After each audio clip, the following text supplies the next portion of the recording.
힘이 되시고 주님만이 우리 피난처 되십니다. 그 하나님을 우리 찬양하겠습니다. 주를 올리랴.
하나님께서 우리 함께 계시고 우리의 힘이 되시고 우리의 피난처가 되시고 우리를 도우시고 그 하나님을 의지하면서 우리가 매일매일 살아가기 원합니다. 예, 다시 한번 주시 원이랴 자기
예수로 나의 구주상도입니다.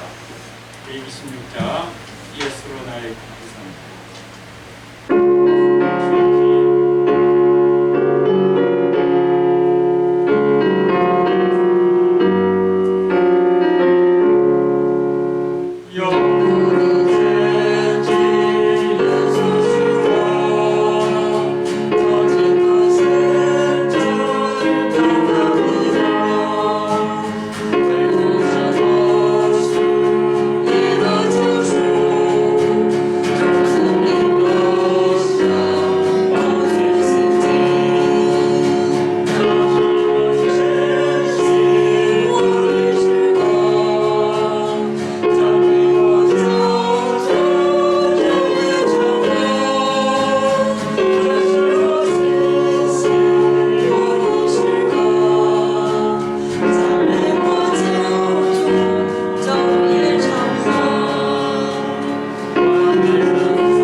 今天我们一起来看的圣经是出埃及记第20章的13节. 오늘은 출애굽기 20장 13절 말씀 함께 보겠습니다.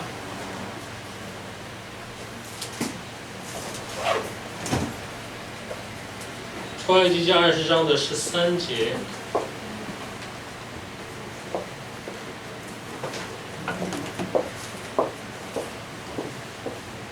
출애굽기 20장 13절, 출애굽기 20장 13절입니다. 我们一起来念一遍一起。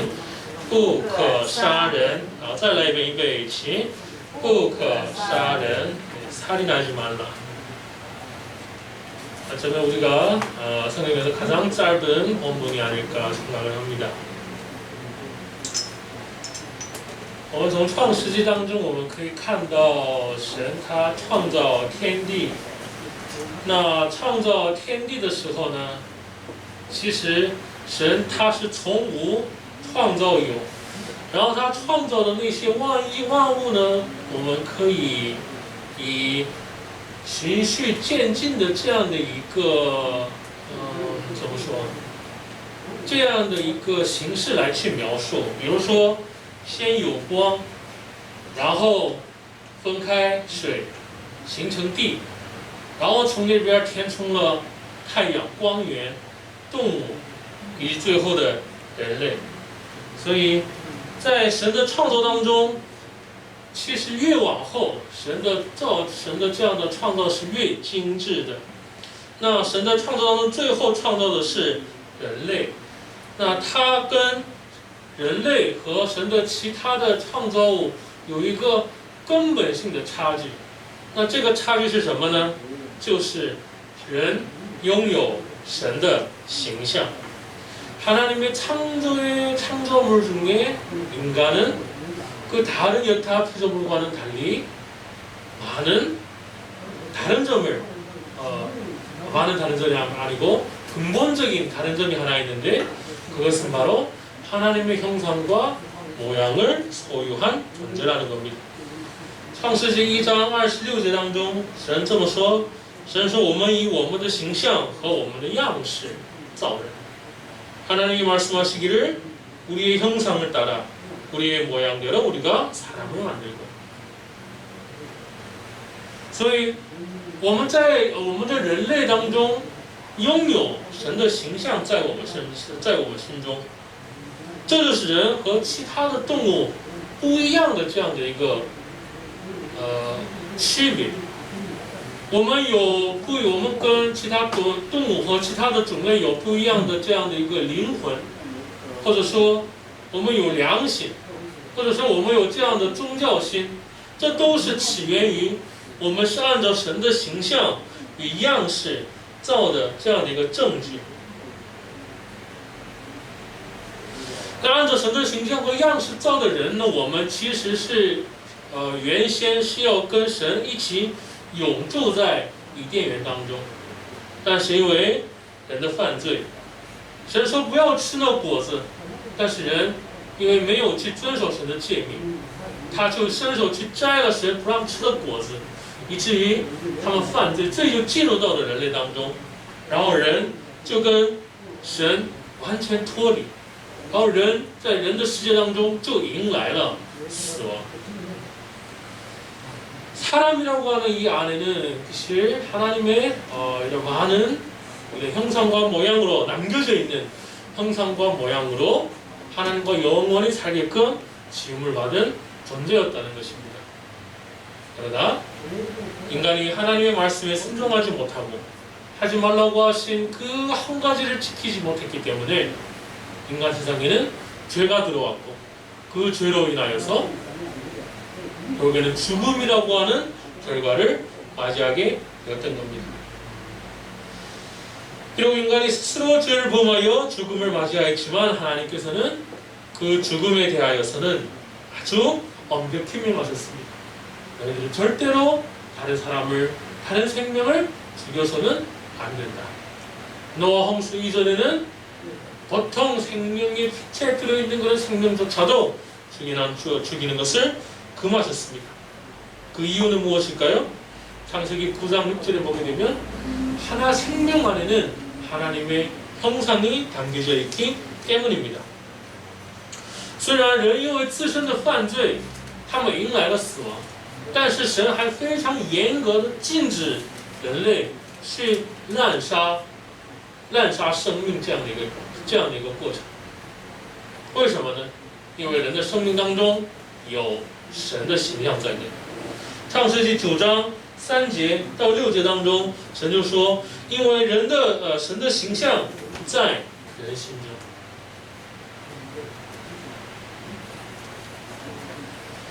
那今天我们通过今天的第6诫命当中，神告诉我们不可杀人。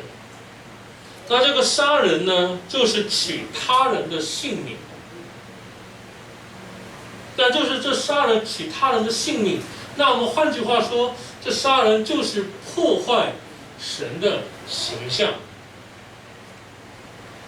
所以神就从起初开始，就非常严格的去禁止杀人的这样的行为。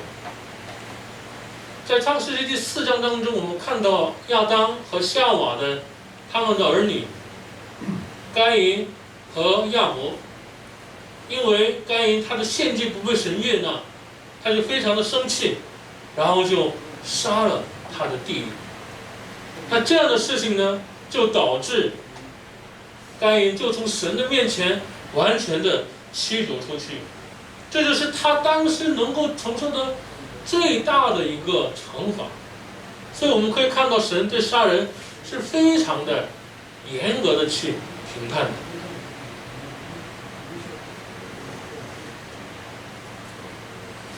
那人呢，是因为人的心中有神的形象在内，所以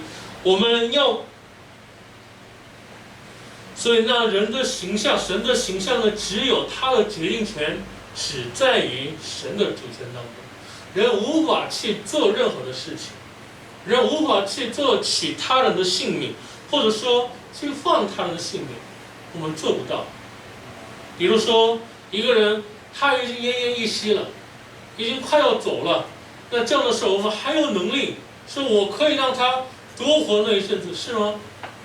马太福音6章当中说，人不能以忧虑去增长岁数。同样的，我们也无权去夺走他人的生命，因为这就是挑战神的主权。우리는 인간의 생명 안에 하나님의 형상이 있기 때문에 그 하나님의 형상에 대한 결정권은 오직 하나님께만 있습니다. 우리가 아무리 현재 의학이 발달한다 하더라도 여러 가지 기술이 좋다 하더라도 우리는 거의 죽어가는 사람을 더 살릴 수 있는 그런 능력은 없습니다. 때가 되면 하나님의 부르심 속에 다 하나님께서 걷어가시기만 합니다.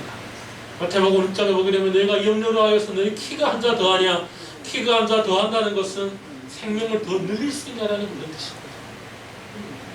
때문에 우리는 하나님의 주권을 인정해야 됩니다. 그것을 인정하면 다른 타인의 생명을 함부로 취하지는 못하겠지. 那在这里有一个提问，那自杀算不算？自杀应该怎么去看？ 여기서 우리가 질문 하나 할 수 있습니다. 자살은 어떻게 우리가 볼 수 있을까요? 며칠 전에 참 가슴 아픈 일이 일어난 것을 제가 알고 있습니다. 자살로 인하여서 그 생을 마감하는 것으로 참 어찌됐든 간에 그런 결말을 맞이했지만, 사실 우리가 살아가 보면 자살하고 싶은 욕망이나 그런 충동이나 그런 모든 것을 다 느낄 수가 있습니다. 살고 싶지 않은 상황이 너무나도 많지 않습니까? 포기하고 싶은 순간이 너무나도 많지 않지 않습니까? 그럼 이런 것도 허용이 될까요? 결론은 간단합니다. 아까도 말씀드렸듯이 우리의 생명 안에 있는 하나님의 그 주권, 그것을 인정하면 나의 생명이든 타인의 생명이든 우리가 함부로 나눠서는 안 된다라는 겁니다. 우리가 하나님의 주권을 진정으로 믿는 그리스도인이라면 우리의 생명의 주권도 하나님께 있음을 겸허히 인정해야 됩니다. 我们要相信我们生命当中的一切的主权，生命的主权都在神的手中，所以我们无法去夺取他人的生命，同样的，我们也无法去夺走我们自己的生命，因为我们的生命不是我自己，是神。唯有神，他有能力去夺走或延长、放任我们的生命。때문에 자살이라고 하는 것은 하나님의 주권을 인정하지 않는 모습이기에 비록 성경에는 자살에 대하여서 상세하게 나오고 있지는 않지만 우리는 이러한 원칙을 발견할 수 있습니다. 我们今天的本文从汉文当中我们可以看到它是由4个字组成的。那原文它有2个单词组成，是 ro til cha。那 ro 这个词是否定词，是不能、不可这样。那cha 和它这个意思呢是杀人的意思，但是呢它又不同于一般的杀人。在旧约圣经当中，这个词一共出现45次。但有时候呢，在三种情况下，神没有使用这个词。第一种情况是为了维护和平，在战争当中是没有使用这个词。所以在战争当中可不可以去杀人呢？其实这个它不算在第6诫命当中。谁也命令战争当中你们要去完全的去杀掉那些亚玛力人呐，或者说是神的敌人们。那第二，要判死刑的时候是没有使用这个单词。第三，人为了生存去取那些动物做食用的时候是没有用这个单词。所以第6诫命当中不可杀人，不是说我们在战争当中去不能杀人，也不是说死亡那个判死刑是不能判死刑，也不是一个让我们不能去杀动物杀生这样的一个意思。10诫命当中的第6诫命不可杀人，是否定那些非法的死亡、不必要的死亡，要禁止那些非法且不必要的死亡。所以第6诫命这个动词是告诉我们，要在我们的团契当中，那些非法的、不公的、不平等的这样的死亡一定要杜绝。所以这个诫命的原则，这诫命的意义是在于维护团契的和平和秩序，保护灵舍的生命。오늘 본문은 원어로 로틸차그라는 이런 단어로 구성되어 있는데, 차그는 살인이라는 뜻이지만 일반적으로 전쟁 중에는 사용되지 않았고, 사형 선고에 사용되지 않았고, 또 동물을 식용으로 취하는 그런 경우에 사용되지 않았습니다. 때문에 살인하지 말라라고 하는 것은 전쟁 중에 살인하지 말라는 것 그런 뜻이 아니고, 또 사형 선고를 내리지 말라는 의미도 아니고, 식용을 위하여 동물을 취하는 행위를 하지 말라는 뜻도 아닙니다. 이것은 공동체 안에서 불법적인, 불필요한 그런 살인을 하지 말라는 겁니다. 따라서 이 동사는 공동체에 해가 되는 불법적인 살인을 가리키고 있습니다. 이 계명의 의도는 공동체의 평화와 질서를 지켜가고 또 이웃의 생명을 보호하는 데 있다는 겁니다. 그럼 살인이라는 주제로 우리는 여러 가지 윤리적인 문제들을 맞이할 수 있습니다. 아까도 말씀드렸듯이 자살이거나 사형제도, 낙태, 안락사 등등 이런 가지 사회 문제들이 있습니다. 그러나 오늘 설교에서는 이런 윤리적인 문제들을 언급하지 않겠습니다. 단지 성경의 10계명 중 제6계명을 통하여 우리에게 말씀하시고자 하는 하나님의 생명의 원리를 함께 나누기를 바랍니다. 那我们对于我们站在第6诫命面前，我们是一个怎样的态度？我们很值得去骄傲吗？我相信我们在座的各位当中没有一个人去杀过一个人。저는 여러분들이 살인했을 거라고는 전혀 생각하지 않아요. 아마 많고 많은 사람들이 이 살인이라고 하는 이 이 문제 앞에서 떳떳하고 당당할 수 있을 겁니다. 때문에 10계명 가운데서 가장 우리가 지키기 쉬운 계명이 무엇이냐라고 묻는다면 아마 제6계명이 되지 않을까 싶어요. 나는 살인을 죽이지 않았어요. 나는 살인하지 않았어요. 그런데 예수님 당시의 바리새인들도 이와 마찬가지로 굉장히 떳떳하고 당당하게 이 말씀 6계명 앞에서 떳떳하고 당당했습니다. 그들은 살인하지 말라는 계명뿐만 아니라 수백 가지 율법들을 체계화하여서 그것들을 지켜가면서 노력했기 때문에 살인하지 말라? 이건 당연한 거 아니겠습니까? 不只是我们在不可杀人这个诫命面前，我们很理直气壮。当时与耶稣在一起的法利赛人，他们其实也是很值得去骄傲他们自己，因为他们不只是十诫命，他们还把所有的律法分成613条，每一条律法，每一条诫命，他们都非常努力的去遵守，以至于来显示他们自己是神的百姓。所以他们就来到神面前，耶稣面前，说我是如何的是一个义人。但是耶稣对他们说：“你们理解错了。你们听到不可杀人，但其实不可杀人，它的意思远不止文字上。” 예수님은 살인하지 말라는 말씀을 드렸지만 이것은 문자로만 말하는 의미 그 이상이라고 말씀하고 있습니다. 우리 한번 같이 말씀 찾아볼까요? 마태복음 5장 21절부터 22절입니다. 마태복음 5장 21到 22절. 마태복음 5장 21到 22절. 마태복음 5장 21절 22절. 우리 각자 성경 같이 읽읍시다. 시작. 你们听见有吩咐古人的话，说不可杀人，又说凡杀人的难免受审判。只是我告诉你们，凡向弟兄动怒的，难免受审判；凡骂弟兄是拉加的，难免公会的审判；凡骂弟兄是魔力的，难免地狱的火。 예수님은 제6계명을 단지 문자적으로만 말씀하고 있었습니다. 너희들은 살인하지 않았냐? 칭찬받을 줄 알았지. 그러나 아니다. 예수님은 더 나아가서 뭐랍니까? 형제에게 노하는 자마다 심판을 받게 될 것이다. 凡向弟兄动怒的，难免受审判。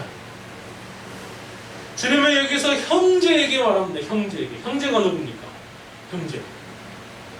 원문의 해석을 보면 혈육이나 동일한 신앙을 가진 사람뿐만 아니라 불신자나 내가 친밀한 관계를 맺지 않았던 사람들까지도 다 포함된 겁니다. 여기는 우리가 살면서 마주치고 만나고 우리가 살면서 더불어 살아가야 되는 모든 사람들을 가리키고 있는 겁니다. 이런 사람들에게 분을 냈다. 화를 냈다. 그러면 너희들은 살인과 같은 죄를 짓는 것이다 라고 말씀하고 있는 겁니다. 耶稣在这里说凡向弟兄动怒的，这个弟兄不只是我们属肉体血缘关系的弟兄，还包括我们一起生活下去的我们的邻舍，我们周围的人，我们所能见到的一些方方面面的有信仰的没信仰的所有的人都包含在内。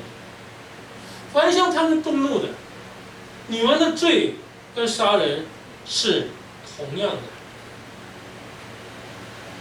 在这里，动怒 노하다， 这是这个意思是我们用恶意去害别人，或者说持续的愤怒。 우리가 남을 해치고자 하는 지속적인 분노를 가리키고 있습니다. 즉 정당한 사유 없이 자신의 감정이나 이기적인 욕망에서 비롯된 분노를 가리키는 것입니다. 那我们在什么时候跟其他人动怒呢？为什么耶稣跟弟兄动怒看等同为杀人呢？因为当我们被一些自私的心或者是私欲攻占我们心中的时候，我们会向我们的弟兄动怒，那这样的结局就是最不好的结局，就是杀人。刚才前面也说了，该隐去杀了他的弟弟，其原因就在于他对他的弟兄的这样的一个动怒，这样的一个疑心、질투심，就这样的原因。所以耶稣说，耶稣评判杀人之前，耶稣就先对他们说：你们要走向这杀人的原因，就在于你们的心中对弟兄的这样的一个动怒的过程。우리가 마음속에 있는 이런 분노, 이기심으로 인한 분노, 질투심으로 인한 분노는 가장 최악의 나쁜 결과는 바로 살인이라는 결과까지 낳게 되더라는 겁니다. 때문에 예수님은 살인이라는 결과보다 그 결과를 야기시키는 분노부터 하나님의 심판을 받는 죄라고 말씀하시는 겁니다. 那我们重新看这第六诫，不可杀人。那我们重新看我们自己，我们在这诫命，我们在这个诫命前面，我们有什么可值得夸耀的呢？我有没有向我的弟兄动怒呢？我有没有向我的周围的人发怒过，或者说跟他们有这样的象征过？ 우리는 형제에게 분노한 적은 없습니까? 정당한 이유 없이 스스로의 감정에 휩싸여서 형제에게 노하고 성낸 적은 없습니까? 성경은 오늘 우리의 이러한 모습을 가리켜서 살인이라고 말씀하세요. 또 주님은 형제를 향하여서 라가라고 하는 자는 공매에 잡혀갈 것이라고 합니다. 또 미련한 놈이라고 하는 자는 지옥불에 던져질 거라고 합니다. 凡骂弟兄为拉加，凡骂弟兄为魔力的，都要受审判。那拉加미련한 놈，拉加魔力到底是什么意思？ 무슨 뜻일까요? 우리말로 한다면 라가란 것은 미련한 놈입니다. 미련한 놈. 미련한 놈. 아, 네, 라가 미련한 놈은 똑같은 뜻인데 번역하면 라가는 머리가 텅 빈 머리가 텅 빈 멍청이라는 뜻이에요. 머리가 텅 빈 멍청. 넌 머리에 뭐가 들어찼길래 그러니 그런 뜻이에요. 미련한 놈, 머리는 미련한 놈, 우매한 자 등등. 결국에는 형제를 향해서 역설을 베푸는 것도 역설을 하는 것도 살인이라고 말한다는 것입니다. 왜 그렇습니까? 왜 형제를 향하여서 역설을 하는 것이 예수님은 살인으로 감수할까요? 아주 전에 말씀드렸죠? 우리 안에는 하나님의 형상이 있기 때문에.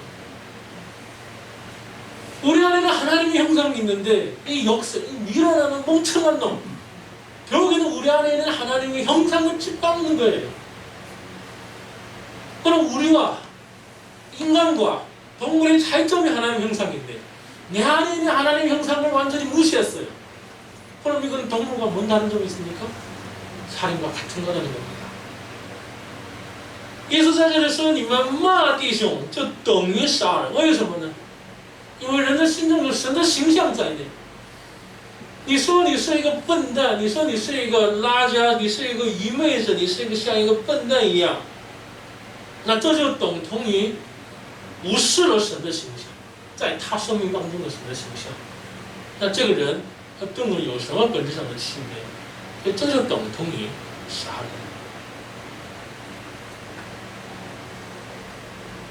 我们有没有这样？ 우리는 이런 적이 있어요? 말은 하지 않았지만 머리로는 얼마나 많은 그런 생활을 했어요. 야, 저 사람은 뭐 머리 뭐가 들어찼기 때문에 저럴까? 어떻게 자식들이 저렇게 됐을까? 우리가 이런 생각을 하면 할수록 한 생명을 살인하는 겁니다. 우리는 어쩌면 너무나 가까운 존재에게 이런 생각을 하기 쉽습니다. 너는 누굴 닮아서 그래? 너는 왜 그러네? 우리의 이런 생각들은 예수님 그냥 지나치지 않으십니다. 너희들이 이런 것은 살인과도 같다는 겁니다. 在第六诫里求，没人能够说我是自由的。虽然我在大韩民国这样的一个律法上、法律上，我没有触犯一个杀人的这样的一个法律，但是在我的生命当中，神他一定不会无视我心中、生命当中这样的一个想法。神看我们的内心，那我们该怎么办？ 우리는 어떻게 이 제6계명 앞에서 살아갈 수 있을까요? 首先我们要做的是我们要承认我们自己，承认什么？我是一个重生的人。 우선 먼저 우리는 인정을 해야 돼요. 뭐냐면 우리가 예수 그리스도를 믿음으로 성령님으로 인하여 거듭난 존재라는 것을 인정하고 알아야 됩니다. 어거스틴이 이런 말을 했습니다. 우리가 예수님을 믿기 전에는 우리는 죄를 짓지 않을 수 없어요. 예수님을 믿기 전에는 죄를 짓지 않을 수 없어요. 늘 죄를 지어요. 죄를 지을 수밖에 없어요. 그러나 예수님을 믿고 거듭난 사람은 죄를 짓지 않을 능력이 있더라고요. 어거스틴 说到这样的一句话，我们在信耶稣之前，我们无法不犯罪，但是信耶稣以后，我们有可能不去犯罪，我们有能力不去犯罪。这个能力不是出于我们自己，这个能力是从神来的。그 능력은 우리 안에서 저절로 생기는 것이 아닙니다. 내가 결심하고 내가 뭐 책을 읽고 내가 수양을 하고 이렇게 해서 되어지는 것이 절대 아닙니다. 그 능력은 오직 우리 안에 거하시는 삼위일체 성령님께서 우리에게 부어주신 줄 믿으시기 바랍니다. 우리 안에 있는 그 성령님으로 인하여서 우리는 죄를 짓지 않을 수가 있어요. 나의 힘으로 형제를 사랑하기는 바쁘지만 성령님으로 인하여서 우리 형제를 사랑하고 성령님으로 인하여서 우리는 형제를 용서할 수 있더라는 겁니다. 거듭나기 전에는 형제를 향해 노하거나 분을 내는 것은 스스로 공제할 수 없었지만 성령님이 함께하는 자는 성령님으로부터 능력을 받아 할 수가 있게 되었습니다. 이것을 인정하면서 살아갈 때 우리는 성령을 힘입어 사는 자가 되는 겁니다. 我们在得到圣灵之前，我们无法去爱我的弟兄，无法去爱我的丈夫，无法去爱我的孩子。但是，当我们从圣灵那里得到能力，那我们就有可能去爱他们，我们就有可能去饶恕他们，我们就有可能不向他们对。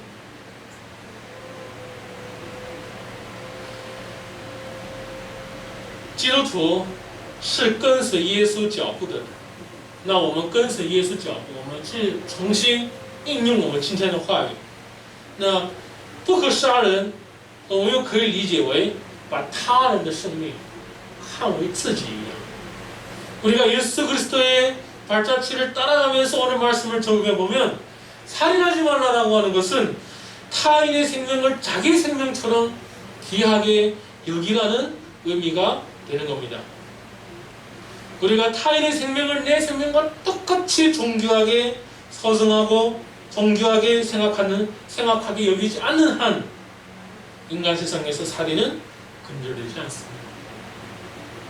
唯有我们把他人的生命看为自己一样宝贵，我们才能够杜绝杀人。因为我们所相信的耶稣，他就把别人的生命看为自己的一样。 사도 바울이 구원을 받기 전에 다메섹 도상으로 가서 예수를 믿는 제자들을 핍박하러 갔습니다. 그는 예루살렘에서 공소장을 받아가지고 예수님을 믿는 사람들을 감옥에 쳐넣으려고 다메섹으로 가고 있었어요. 그럼 누구를 핍박하러 갑니까? 예수를 믿는 사람을 핍박하러 갑니다. 그러나 다메섹 도상에서 예수님이 사도 바울에게 나타났습니다. 그리고 뭐랍니까? 사울아 사울아, 나는 네가 핍박하는 예수다. 바울은 때까지 예수를 만나본 적도 없어요. 예수를 핍박해본 적도 없습니다. 그러나 예수님은 자기를 믿음으로 인하여서 핍박당하는 것을 자기가 핍박당하는 것으로 여겼던 것입니다. 타인의 생명을 자신의 것과 동일시 여기기 때문에 그러한 모습을 사도 바울은 보았습니다.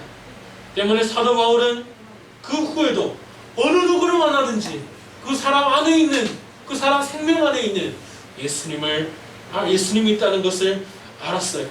때문에 그는 다른 사람을 존중하고 사랑할 수밖에 없었던 것입니다. 使徒保罗要去逼迫那些信耶稣的人，他去大马色途中，耶稣从天上给他光照，跟他说：“扫罗，扫罗，我是你逼迫的耶稣。”但是扫罗之前没有见过耶稣，他不是去逼迫耶稣，他是去逼迫信耶稣的人。但是耶稣把他的生命跟信耶稣的生命看为等同。使徒保罗发现了这一点，所以他以后的宣教使命当中，无论他见任何人，他都不得不去爱，不得不去尊重。为什么？因为从他的生命当中，他看到了耶稣基督。 예수님 말하죠. 지극히 작은 자 한 사람이 한 것이 곧 나에게 한 것이라는 주님의 말씀을 잊지 않는다면 우리는 살인과는 거리가 먼 삶을 살 수 있습니다. 때문에 오늘 말씀을 통하여서 우리가 적용해야 될 한 가지, 우리는 다른 사람의 생명에서 예수님을 발견할 수 있어야 합니다. 우리는 새로운 시선을 소유해야 됩니다. 보는 눈이 달라져야 됩니다. 한 사람 한 사람을 보면서 그 안에 계시는 예수님을 바라보아야 하는 겁니다. 집에서 같이 생활하면서 가끔 가다가 남편이나 아내가 너무나 꼴보기 때가 있을 겁니다. 너무나 괘씸하고 짜증나고. 저도 일주일에 한 몇 번씩 제 와이프한테 그런 말을 듣는지 몰라요. 다른 사람들은 제가 전도사라고 해서 얼마나 뭐 그렇게 뭐 다 달리 생각하는지 몰라도 자기 보기에는 이 목회자들도 집에서 다 똑같을 거라는 겁니다.